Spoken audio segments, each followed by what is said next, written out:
Oh, Miss Lynch, thank you so much for teaching us about where milk comes from. How silly of me to think that it just came from the fridge. How silly. So I feel like a different person now that I know that milk comes from a cow on a farm. Thank you. And all that learning has made me hungry. Miss Turner, what are you eating? Well, some bread, of course. Ah, yes, bread that you get from the shops, isn't it? That's where bread comes from. I know that one. Actually, I got this bread from the bakery. Very good. Oh, so that's where the bread is from. Honestly, you two, do you really think bread just comes from the shop or a bakery?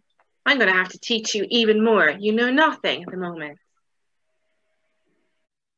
Reception! Just like yesterday, we need to teach Mr. Gear and Miss Turner some more facts.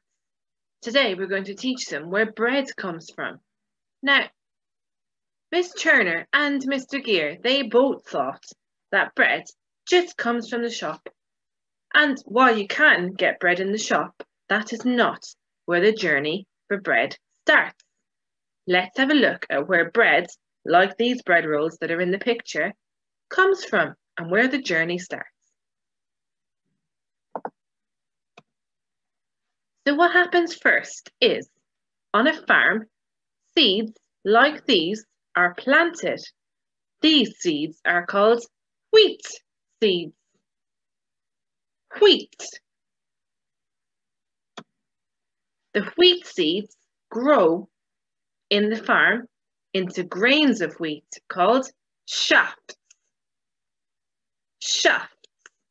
This is what it looks like up close. It's like little seeds on it, but it's not. It's the grain when it's grown. Then what happens is the shafts are cut down and collected by a harvester. So you can see in this picture, the harvester is cutting down the grain, and then inside the machine of the grain of the harvester is where the grain is collected. The wheat grains are then loaded into the back of a truck and taken to a factory. So this, you can see that it's emptying all of those millions of grains as it's collected into the back of this truck to go to the factory. When it gets to the factory, the grains are then put inside a machine like this and grinded, so they're pressed really hard to make them into flour. Now, I know that you might have flour in your house, and we definitely have some flour at school. So the grains are all grinded, or the wheat grains are grinded, rubbed really hard together inside this machine to make flour in the mill. So the factory is generally called a mill. What happens then is the flour that we saw a moment ago is mixed together with water and other ingredients, depending on what kind of bread they're making, into a dough. So like Play-Doh, but it's a dough for bread. And that can happen either with a machine like this one in a big factory, or by hand if you're making bread yourself. So you need it with your hands to make it all the correct texture for breads.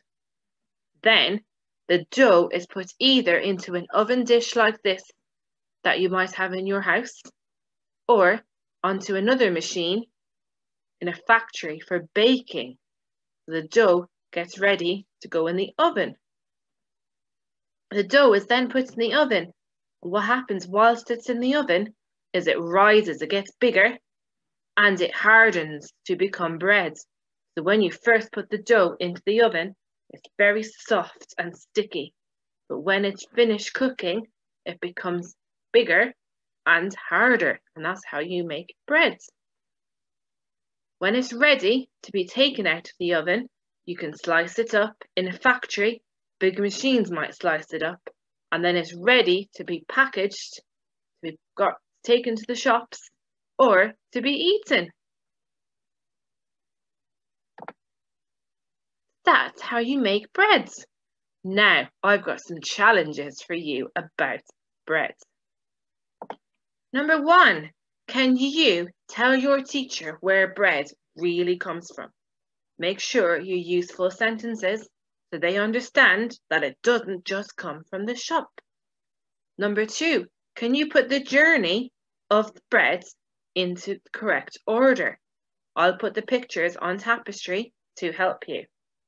Make sure that you can tell your teacher the order that it happens in. So what happens first, next, and so on.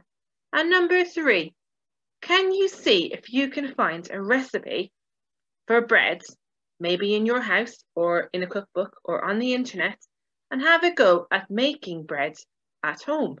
You will need your mums and dads to help you with that one, but you could maybe do it at the weekend if you have more time. Stay safe, everybody. Oh, and make sure you put your work and your videos on Tapestry for your teachers to see. What's really important, mums and dads, again, is that you let us know how your children found this lesson in the comments as well. Okay? Stay safe, everybody, and I'll see you all soon. Bye-bye.